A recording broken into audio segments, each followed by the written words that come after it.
السلام علیکم ورحمۃ اللہ وبرکاتہ۔ بسم اللہ الرحمن الرحیم۔ آج کے درس میں ہم کعب بن زہیر رضی اللہ عنہ کے مشہور معروف قصیدہ بانت سعاد یا پھر قصیدۃ البردہ کے نام سے جو قصیدہ مشہور ہے اس میں سے چند اشعار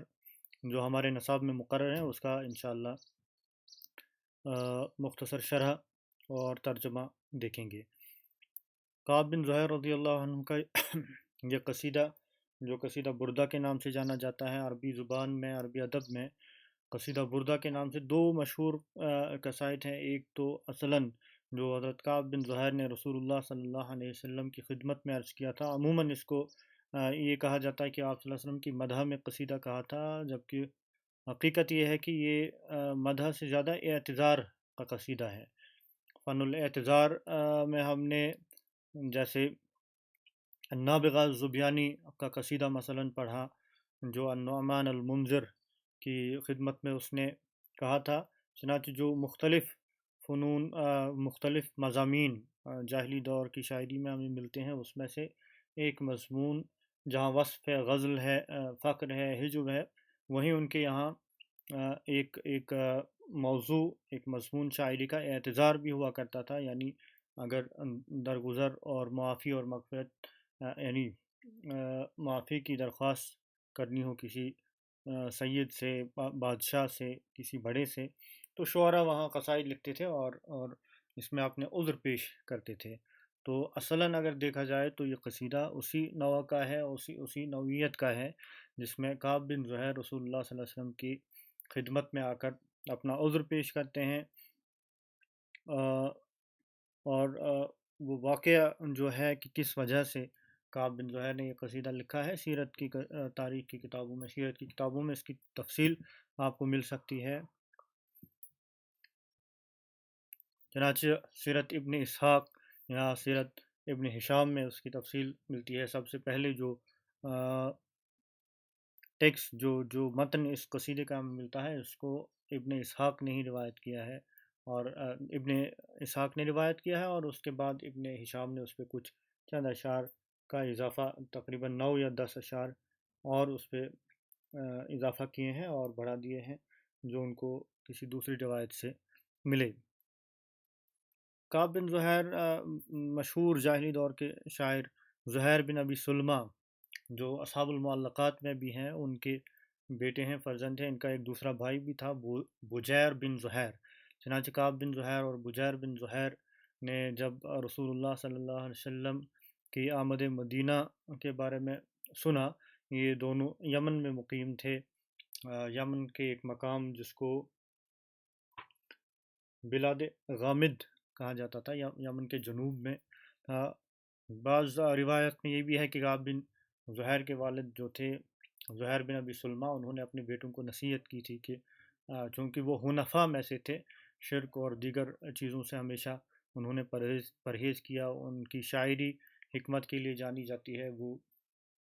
یہاں ہم اس تفصیل میں نہیں جائیں گے۔ چنانچہ بعض روایت میں یہ بھی ہے کہ انہوں نے ان کو وصیت کی تھی کہ کوئی دین آنے والا ہے، کیونکہ پیشن گوئیاں آگے پیچھے وہ سنتے رہتے تھے کہ آخری نبی آنے والا ہے، جب وہ آ جائے تو ان کی دعوت پہ لبیک کہنا۔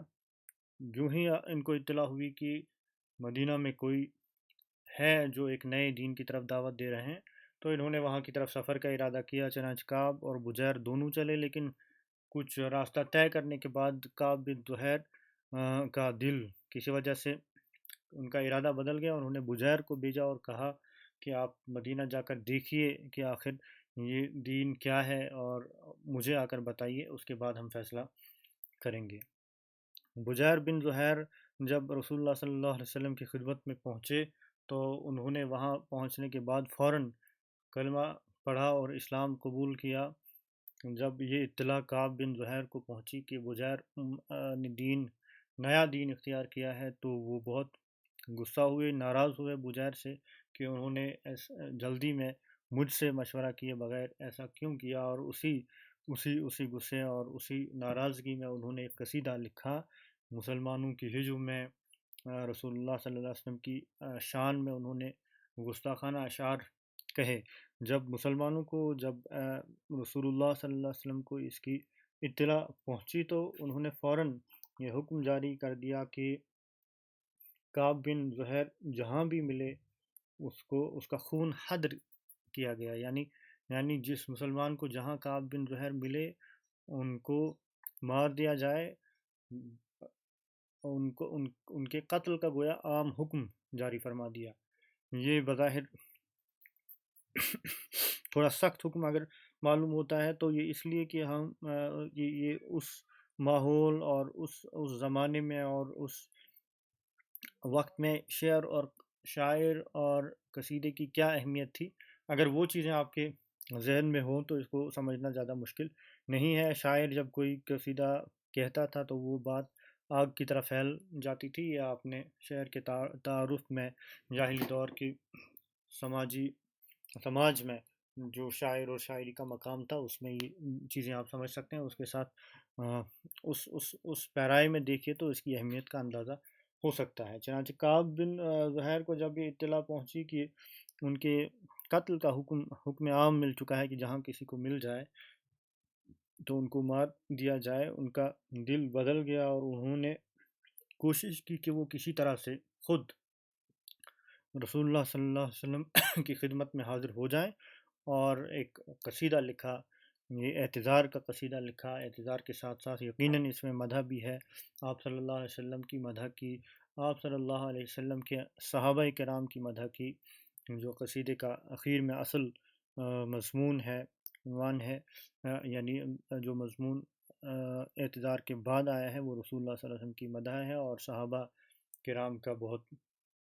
جو ہے تعریف اس میں شامل ہے، اخیر کے 10-12 اشعار جو ہیں۔ تو جو حصہ ہمارے اس نصاب کا ہے 10-12 شعر جو ہم پڑھیں گے وہ شروع کے نہیں ہیں، بلکہ وہ وہی مضمون ہے جہاں کا آپ اپنے اس حال کو بیان کرتا ہے کہ جب مجھے یہ پتہ چلا کہ رسول اللہ صلی اللہ علیہ وسلم نے ان کے خلاف حکم جاری کیا ہے، اس کے بعد ان کی قلبی حالت کیا ہو جاتی ہے، کس طرح سے وہ خوف زدہ ہو جاتے ہیں، اور کس طرح سے وہ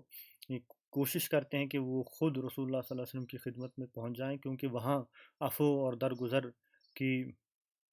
پوری امید ہے۔ کسی اور کو اگر وہ آپ صلی اللہ علیہ وسلم سے پہلے مل جائیں تو وہ یقیناً رسول اللہ صلی اللہ علیہ وسلم کا حکم پورا کرنے کے لیے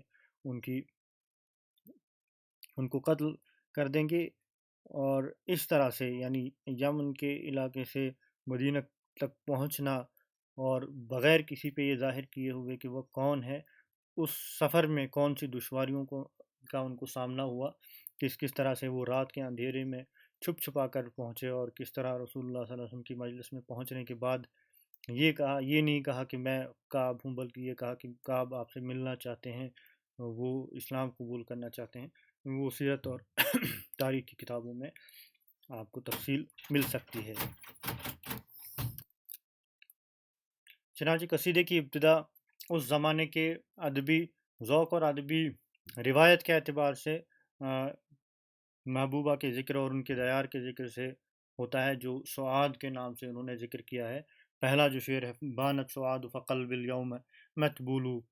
متیم عندها لم یجز مقبول، یا پھر بعض روایت میں متیم اسرها لم یفد مقبول، سعاد جدا ہو گئی، میرا دل آج مریض محبت ہے، اور میں ایسا گرفتار، اور جس کی محبت میں ایسا گرفتار جس کے پیر میں بیڑی ڈال دی گئی ہے اور اس کو رہا کرانے کی خاطر فدیہ بھی نہیں دیا گیا ہے، پہلا شعر ہے۔ اور اسی طرح سے آپ کو ہر جاہلی دور کے قصیدے کی تقریباً ہر ایک قصیدے کی ابتدا ایسے ہی اطلال اور محبوبہ وغیرہ کے دیار کے ذکر سے، قفا نبت بن ذکر حبیب و منزلی بسقت اللوا بین الدخول فحوملی، یا پھر حسان بن ثابت رضی اللہ عنہ کا جو قصیدہ فتح مکہ کے موقع پر انہوں نے کہا، حالانکہ مضمون دیکھیے کہ کفار کی حجب کرنی ہے، مسلمانوں کا جو ہے طاقت اور ولولہ اور جوش اور جذبہ بیان کرنا ہے، لیکن ابتدا کیسے ہوتی ہے، عفت ذات الاعصاب فالجواء الی عذراء منزلها خلاء۔ چنانچہ اس روایت کے اعتبار سے ان اطلال اور گزشتہ زمانے کے واقعات کو یاد کرنے کے بعد شاعر کہتا ہے کہ محبوبہ مجھ سے اتنی دور ہے کہ اس تک کسی تیز رفتار اونٹنی کے سہارے ہی پہنچا جا سکتا ہے، اور پھر اسی چلن اور اسی ادبی روایت کے اعتبار سے اس اونٹنی کا وصف بیان کرتے ہیں، اور یہی وصف بیان کرتے کرتے تقریباً 25ویں شعر پہ پہنچ جاتے ہیں، اور وہاں کہتے ہیں کہ اس اونٹنی کے ارد گرد چغل کھوروں کا ایک جم گٹھا ہے جنہوں نے لوگوں کو میرے خلاف بدزن کر رکھا ہے، اور اسی ایسے ہی گریز کرتے ہوئے اپنے مضمون پہ آتے ہیں اور کہتے ہیں کہ رسول اللہ صلی اللہ علیہ وسلم کو بھی میرے بارے میں لوگوں نے چغل خوری کر کے بدزن کیا ہے، اور میرے بارے میں ایسی ایسی باتیں کہی ہیں، بتائی ہیں جو میں نے نہیں کہی ہیں۔ ہم یہاں سے آغاز کرتے ہیں جہاں پر وہ اس شعر پہ پہنچتے ہیں کہ نبئت ان رسول اللہ اوعدنی والعفو عند رسول اللہ مأمول۔ یہ ذہن میں رہے کہ یہ آپ صلی اللہ علیہ وسلم کی خدمت میں پہنچے تھے مسجد میں، اور چہرہ چھپا ہوا تھا، آپ صلی اللہ علیہ وسلم کی طرف ہاتھ بڑھایا اور کہا کہ اسلام قبول کرنا چاہتا ہوں، اور اس کے بعد اظہار کیا کہ میں کعب ہوں، کعب بن زہیر ہوں، اور یہ قصیدہ آپ صلی اللہ علیہ وسلم کے سامنے پیش کیا۔ جو ہی آپ اسی قصیدے میں آگے چل کر جو مدح کا شعر ہے، ان الرسول لنور یستضاء به محند من سیوف اللہ مسلول پہ پہنچے، تو آپ صلی اللہ علیہ وسلم نے خوش ہو کر، آپ سے راضی ہو کر اپنی بردہ شریف، اپنی ردائے مبارک اٹھائی اور ان کو ہدیتاً عطا کی۔ چنانچہ اسی نسبت سے اس قصیدے کو قصیدۃ البردہ کہا جاتا ہے۔ ہم متن کی طرف آتے ہیں، ٹیکسٹ کی طرف آتے ہیں کہ نبئت ان رسول اللہ اوعدنی والعفو عند رسول اللہ مأمول۔ بعض جگہ بعض روایت میں نبئت کے بجائے لفظ ہے انبئت ان رسول اللہ اوعدنی۔ نبئت باب تفعیل میں سے ہوگا اور انبئت افعال میں سے ہوگا، معنی دونوں کے ایک ہی ہیں۔ مجھے اطلاع دی گئی ہے، مجھ تک خبر پہنچی ہے، مجھ تک یہ بات پہنچی ہے، پہنچائی گئی ہے۔ افعال سے پڑھیں آپ یا تفعیل سے پڑھیں، دونوں طرح سے روایات میں آیا ہے۔ اور جہاں تک قصیدے کا عروضی نظام ہے، بحر بسیط میں ہے مستفعل فاعل، تو اس میں آپ نبئت پڑھ لیجئے، انبئت پڑھ لیجئے، اس کے وزن پہ بھی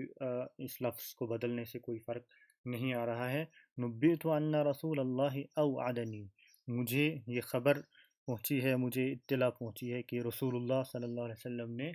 اوعدنی میرے خلاف، لفظی ترجمہ ہم دیکھیں، لفظ کو سمجھیے، اوعد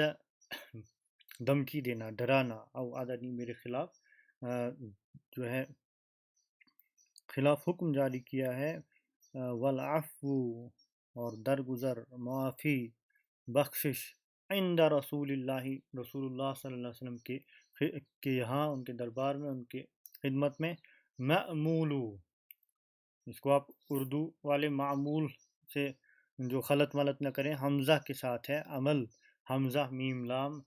عین سے نہیں ہے، حمزہ ہے، حمزہ میم لام، عمل جمع اعمال کہتے ہیں امید کو۔ والعفو عند رسول اللہ معمول، اور رسول اللہ صلی اللہ علیہ وسلم کے یہاں عفو اور درگزر کی ہی امید کی جا سکتی ہے۔ اگرچہ مجھ تک جو اطلاع، جو خبر، جو باتیں پہنچی ہے کہ رسول اللہ صلی اللہ علیہ وسلم نے میرے خلاف دھمکی آمیز حکم جاری کیا ہے، قتل کا حکم جاری کیا ہے،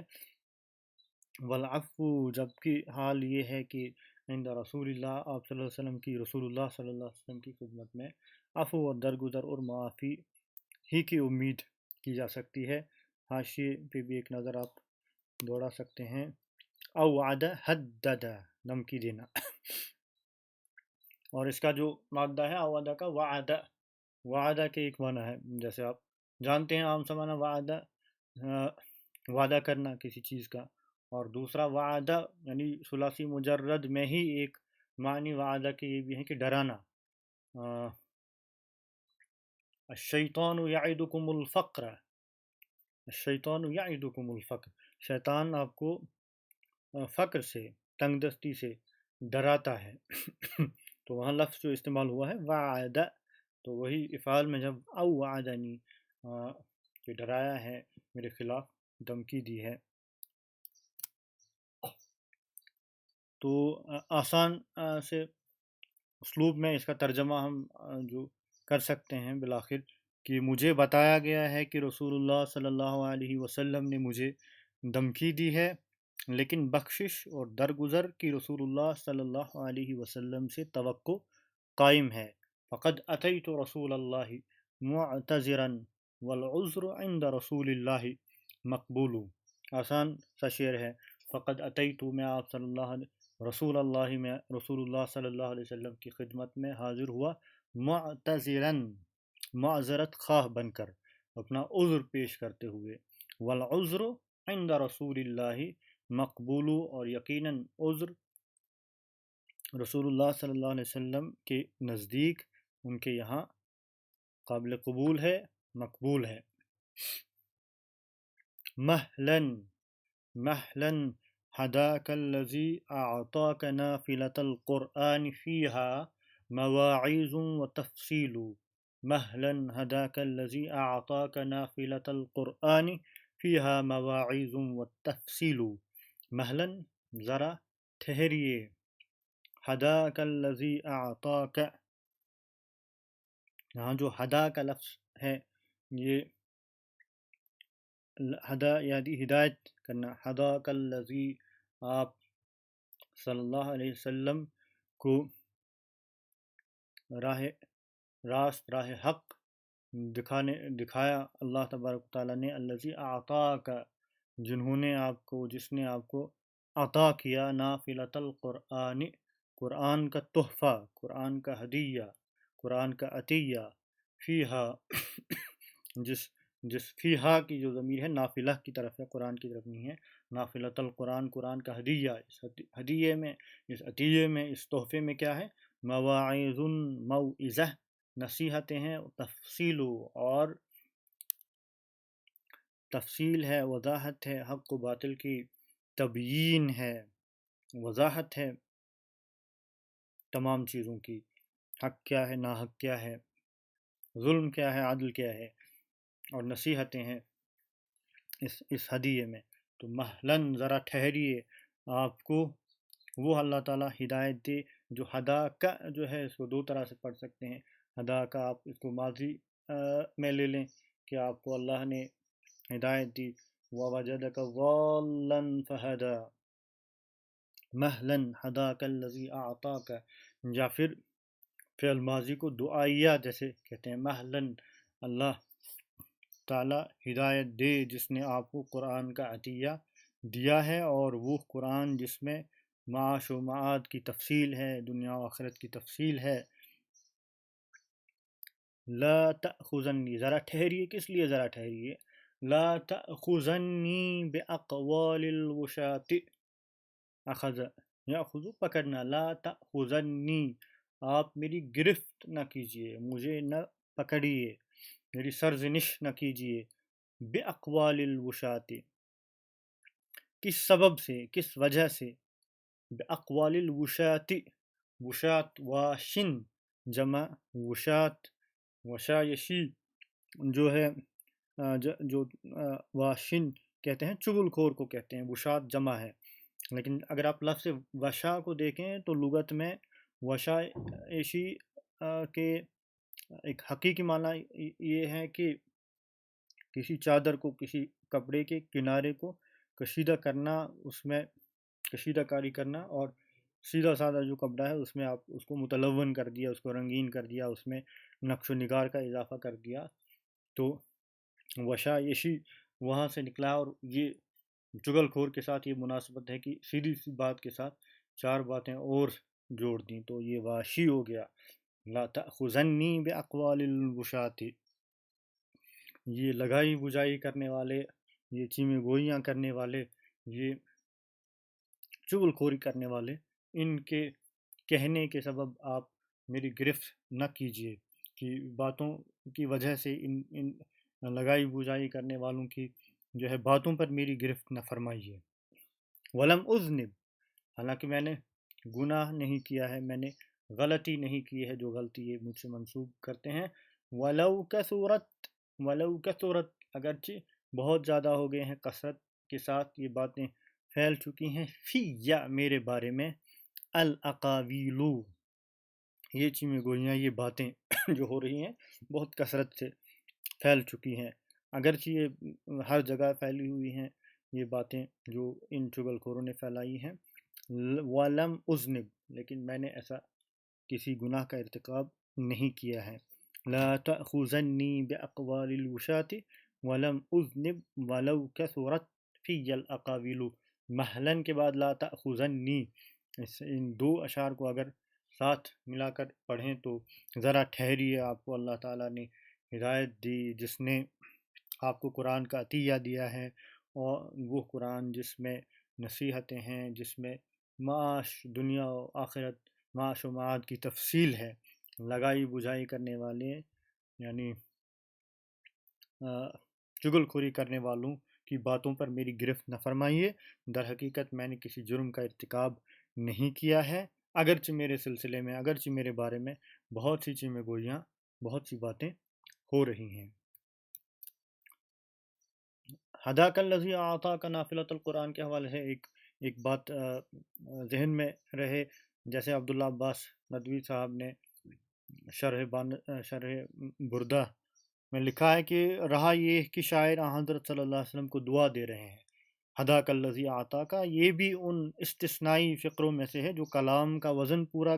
کرنے اور جملے کو دلکش بنانے کے لیے کہا جاتا ہے، ورنہ ہادی بشریت کو ایک شخص ہدایت کی دعا دے جو خود معذرت نامہ لے کر توبہ کرنے آیا ہے، کوئی معنی نہیں رکھتا۔ تو اس کی ایک صورت یہ بھی ممکن ہے کہ ہم اس کو دعائیہ کہنے کے بجائے ہداک الذی یہ پڑھیں کہ آپ کو اللہ تبارک تعالیٰ نے ہدایت سے نوازا، اور اس پہ مستزاد یہ کہ نافلۃ القرآن، ایک جو ہے قرآن کا ہدیہ اور عطیہ دیا۔ بہرحال یہاں زیادہ ہم متن پہ، ٹیکسٹ پہ، الفاظ کو کھولنے کی طرف توجہ دے رہے ہیں، لیکن ضمناً یہ ذہن میں رہے۔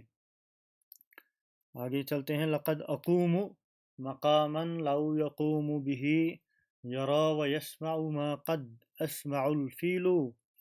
لظل ترعد من وجد بوادره ان لم يكن من رسول اللہ تنویل۔ دوسرے شعر میں ظل يرعد الا ان يكون له من الرسول باذن اللہ تنویل کو آپ سن لیجئے، لقد اقوم مقاما لو يقوم به ارى واسمع ما لو يسمع الفيل، ایسے بھی آیا ہے۔ اور دوسرا جو شعر ہے، لظل يرعد الا ان يكون له من الرسول باذن اللہ تنویل۔ روایت کے اختلافات کی ہے، یہ قریب قریب معنی ہے، معنی میں کوئی زیادہ فرق نہیں ہے۔ لقد اقوم مقاما، میں یقیناً ایک ایسے مقام پہ کھڑا ہوں، لو یقوم به، دوسرے مصرعے کے آخر پہ چلے جائیے، اس کا فاعل جو ہے یقوم کا، لو یقوم الفیل،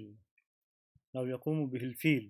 لقد اقوم مقاما لو یقوم به الفیل یرا و یسمع، اور یہ یرا و یسمع فیل کے ساتھ ہی ہو سکتا ہے، ما قد اسمع یہ متکلم ہے، لقد اقوم مقاما میں ایک ایسے مقام پہ کھڑا ہوں، لو یقوم به الفیل کہ ایک ہاتھی بھی جہاں کھڑا ہو جائے، یرا اس کے بعد وہ دیکھے، و یسمع اس کے بعد وہ سنے، ما قد اسمع جو کچھ میں سن رہا ہوں۔ اور کعب بن زہیر کیا سن رہے ہیں؟ وہ یہ سن رہے ہیں کہ ان کی گردن زدنی ہونے کا حکم رسول اللہ صلی اللہ علیہ وسلم کے یہاں سے جاری ہو چکا ہے، کہ ان کو جہاں کہیں کسی مسلمان کو ملے ان کو قتل کیا جائے۔ تو یہ ایک ایسی حالت ہے کہ کوئی بھی سن کے اس سے خوف زدہ ہو سکتا ہے۔ تو اپنی حالت اور کیفیت کو ایک تمثیلی تشبیہ کے پیرائے میں بیان کرتے ہیں کہ لقد اقوم مقاما لو یقوم به، میں ایک ایسے مقام پہ کھڑا ہوں کہ ایک ہاتھی بھی اگر وہاں کھڑا ہو جائے اور وہ کچھ دیکھے اور وہ کچھ سنے جو کچھ میں دیکھ رہا ہوں، جو کچھ میں سن رہا ہوں لَظَلَّ تُرْعَدُ مِنْ وَجْدٍ، تو وہ خوف اور ہراس اور ڈر کی وجہ سے ترعدو کانپ اٹھے بوادرہ اس کے کمر اور گردن جہاں کا جو حصہ ہے اوپری وہاں وہ بھی کانپ اٹھے. لَظَلَّ تُرْعَدُ جواب لو فی البیت السابق والبوادر جمع بادرہ وہی ہونا بین المنکب والعنق، یعنی کانپنے اور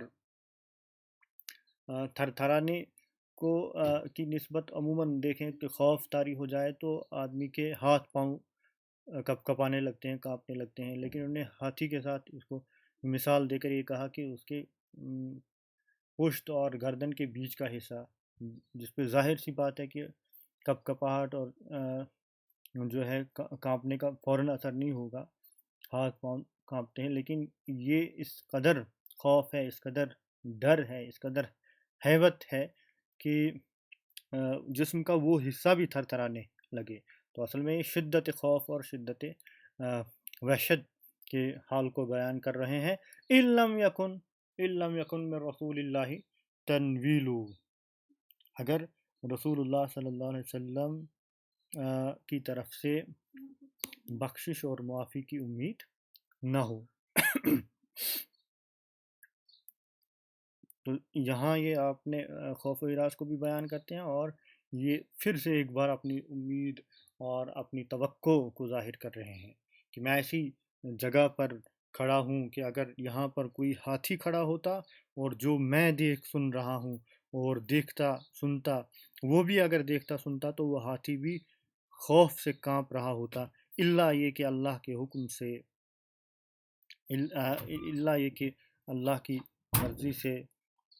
رسول اللہ صلی اللہ علیہ وسلم نے اس کو بخشائش عطا کر دی ہو. ما زلت اقتطع البیداء مدرعا جنح الظلام وثوب اللیل مسبول. لقد اقوم مقاما لو يقوم به يرى ويسمع ما قد اسمع الفيل لظل ترعد من وجد بوادره ان لم يكن من رسول الله تنويل. أي لقد شهدت برؤية الرسول مشهدا عظيم الهيبة لو شهده الفيل أو سمع الفيل ما يدور به من الحديث لظل يرعد. تو یہ ان دو اشعار کا خلاصہ ہو گیا. آگے چلتے ہیں. ما زلت اقتطع البیداء مدرعا جنح الظلام وصوب اللیل مسبول. یہ کہہ رہے ہیں کہ میں مسلسل قطع کرتا رہا، طے کرتا رہا البیداء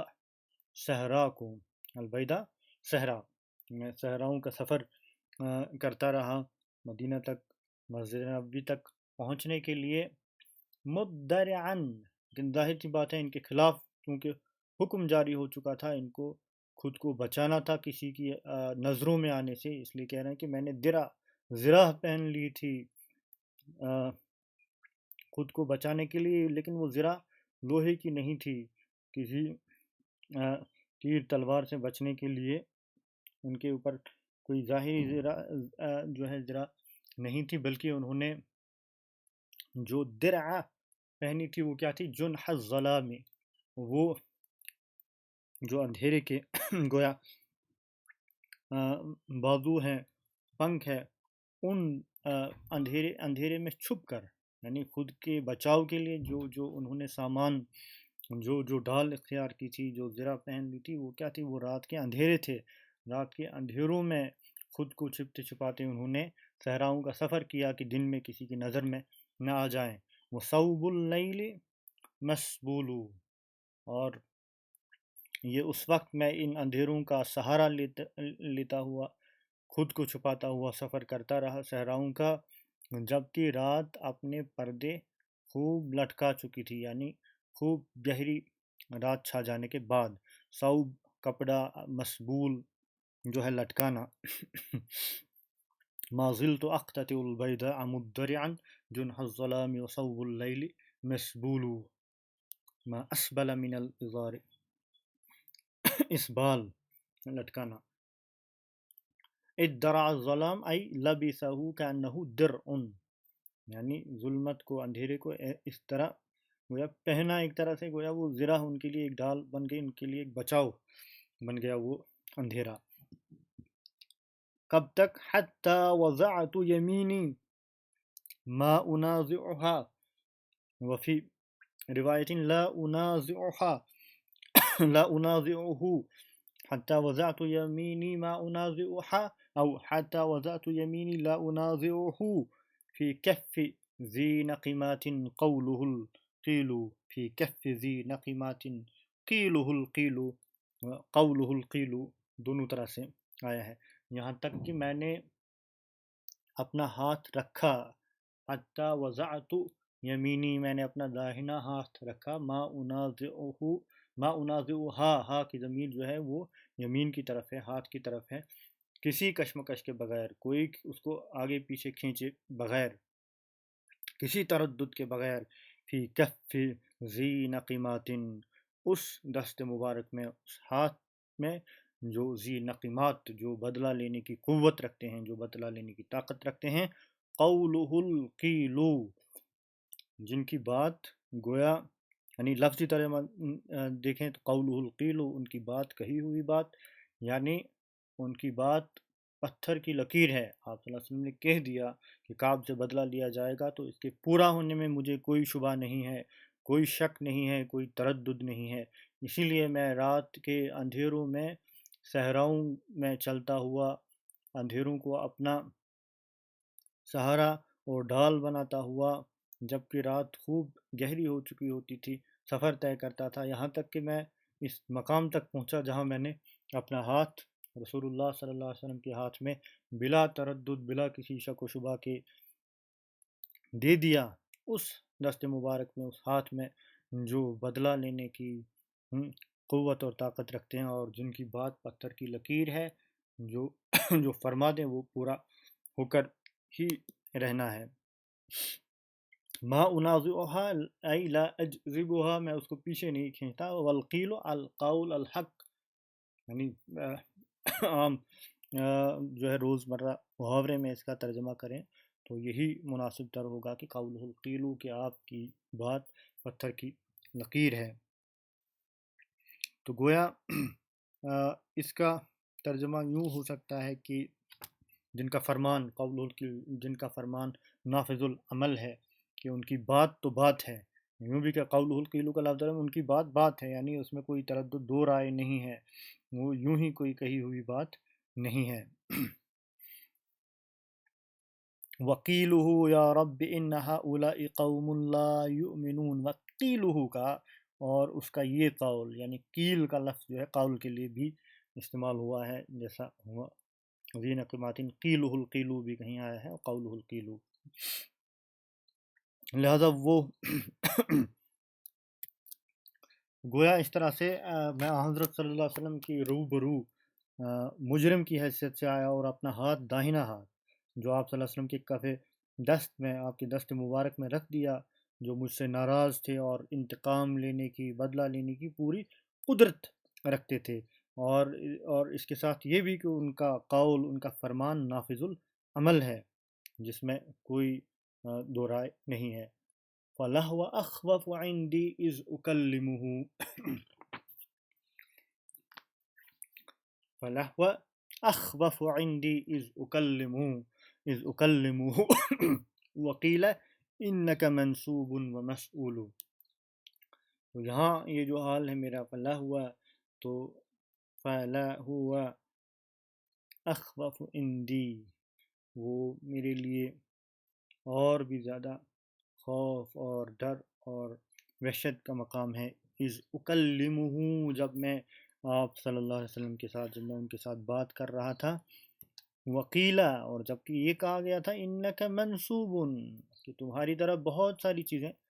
منصوب ہیں، یعنی تمہارے بارے میں بہت کچھ کہا گیا ہے، وہ مسئول، اور تمہیں ان سب الزامات کا، ان سب باتوں کا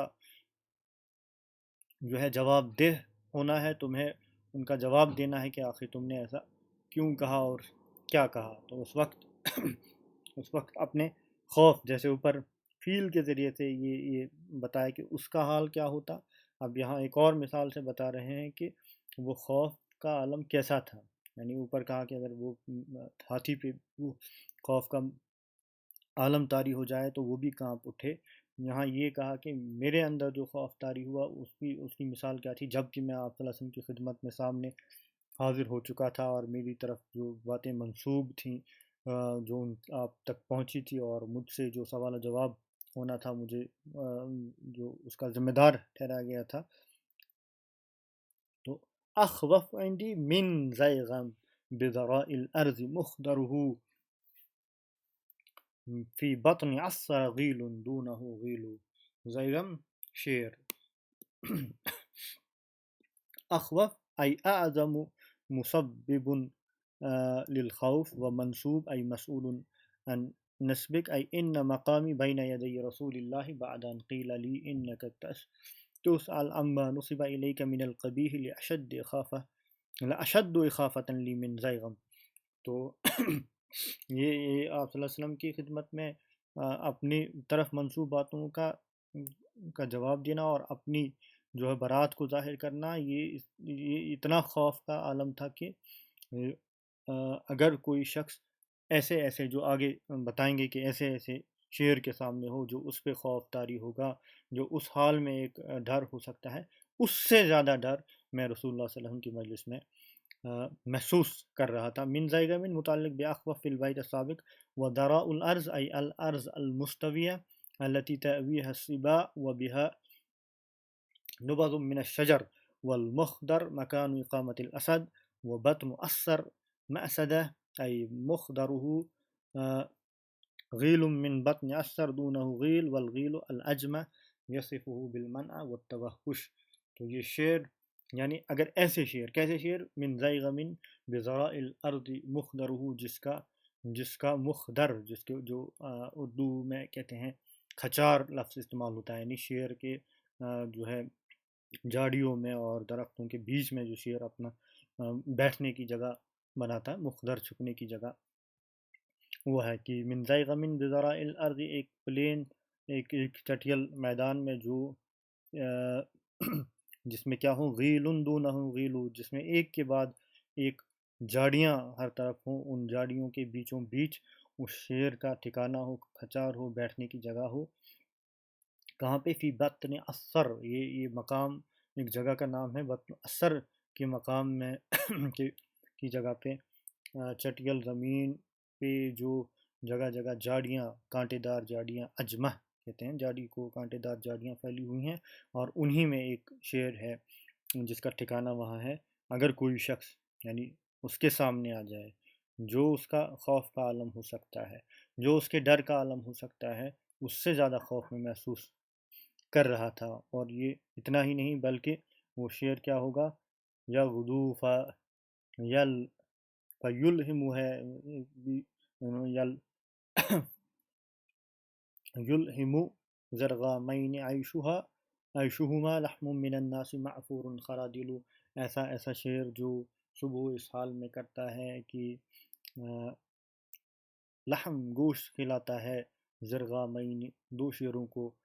یعنی اس کے دو بچوں کو، عیشہما لحم جن کی زندگی، جن کی نشو و نما، جن کی غذا، جن کی خوراک ہے، لحم من الناس لوگوں کا گوشت، لوگوں کا جو ہے کو شکار کرتے جو وہ اپنے بچوں کو کھلاتا ہے، معفور خرادیلو، اور وہ شکار کر کے اس کا حال ایسا کرتا ہے، اس کے چھوٹے چھوٹے لوتھڑے اور ٹکڑے جو خاک آلود ہو کر خاک میں خلط ملط ہو جاتے ہیں، اور خاک و خون سے ملے ہوئے وہ ٹکڑے اپنے بچوں کو کھلاتا ہے. ایسے شیر کے سامنے جو ایک انسان کی، اور وہ بھی صحرا میں، جنگل میں، جہاں آگے پیچھے بچنے کا کوئی امکان نہ ہو، جو ایسے مقام پہ ایک انسان پہ خوف اور لرزہ طاری ہو سکتا ہے، اس سے زیادہ لرزہ اور خوف مجھے اس وقت تھا. اذ اکلمہ وقیل انک منصوب ومسئول. تو یہ چند اشعار ہم نے بیچ میں اس مضمون کے حوالے سے دیکھیں جہاں رسول اللہ صلی اللہ علیہ وسلم کے سامنے وہ اپنا حال بیان کرتے ہیں، اور بالآخر وہ آگے چل کر کہتے ہیں ان الرسول لنور یستضاء بہ محند من سیوف اللہ مسلول پھر صحابہ کا فی عصبۃ من قریش قال قائلهم ببطن مکۃ لما اسلموا زالوا فما زال انکاس ولا کشف عند اللقاء ولا میل معازیل یمشون مشی الجمال الزہر یعصمهم ضرب اذا عرض السود التنابیل۔ خیر اپنی دلچسپی کے لیے آپ قصیدے کو آگے بھی پڑھ سکتے ہیں۔ بہرحال ہم یہاں اس کو مقرر نصاب کی حد پر روکتے ہیں، اور اخیر میں آپ کو یہ مختصراً کہہ دوں کہ اس قصیدے کی بہت ساری جو شرحیں ہیں شروع سے، یعنی متقدمین کے زمانے سے ہی کافی توجہ دونوں قصائد کی طرف، ایک تو کعب بن زہیر رضی اللہ عنہ کا بانت سواد قصیدہ بردہ، اور بعد میں جو قصیدہ بردہ امن تذکر جیران بزی سلمی ماذا استدم عن جرى من مقلة بدمی، اس میں سے بھی ہم نمونے کے طور پر چند اشعار انشاءاللہ پڑھیں گے، اس وقت اس کا ذکر کریں گے۔ یہاں اخیر میں صرف میں بتا دوں کہ چند مشہور معروف جو شرحیں قصیدۃ البردہ یعنی قصیدہ بانت سعاد کی لکھی گئی ہیں، اس میں مسعود بن حسن کی ہے الاسعاد لحل نظم بانت سعاد، اسی طرح بلوغ المراد علی بانت سعاد، محمد صالح السبائی کی ہے الجوہر الوقاد فی شرح سعاد، احمد بن محمد الیمنی کی ہے شرح بانت سعاد، ابن ہشام الانصاری کی طریق الرشاد الی تحقیق بانت سعاد، عطا اللہ بن احمد الیمنی کی ہے فتح باب الاسعاد فی شرح بانت سعاد، علی بن سلطان الحروی کی ہے جس طرح القول المراد فی شرح بانت سعاد، محمد حسن المرصفی کی ہے، اور کنہ المراد فی شرح بانت سعاد جمال الدین سیوطی کی کشف الظنون کے حوالے سے یہ ان چند شروح کا ذکر ہم نے یہاں کیا۔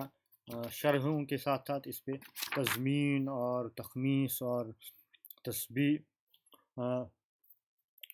بھی لکھی گئی ہیں، یعنی اسی زمین پہ اگر آپ کو یہ شعری اصناف کا تعارف ہو تو آپ سمجھ سکتے ہیں کہ مخمس، مسدس، مصبہ وغیرہ جو شکلیں ہیں اس میں، یعنی 4 شعر شاعر نے کہے، کسی نئے شاعر نے 4 شعر کہے تو 5واں آ گیا بانت سعاد فلا قلب اليوم مطبول متعب، اسی طرح پھر اور 4 کہیں تو وہ 5واں ما سعاد غدا طلبین، یہ مثلا مخمس، اور اس طرح سے اور چند چیزیں کی گئی ہیں۔ تو امید ہے کہ انشاءاللہ یہ جو ٹیکسٹ ہے وہ آپ کے ذہن نشین ہو گیا ہوگا، اور الفاظ اور جو معنی ہے سادہ سے اسلوب میں بنیادی طور پر جو ہے چیزیں کم سے کم جو مطلب متن سے جو ہم سمجھ سکتے ہیں وہ واضح ہو گیا ہوگا۔ والسلام علیکم ورحمۃ اللہ وبرکاتہ۔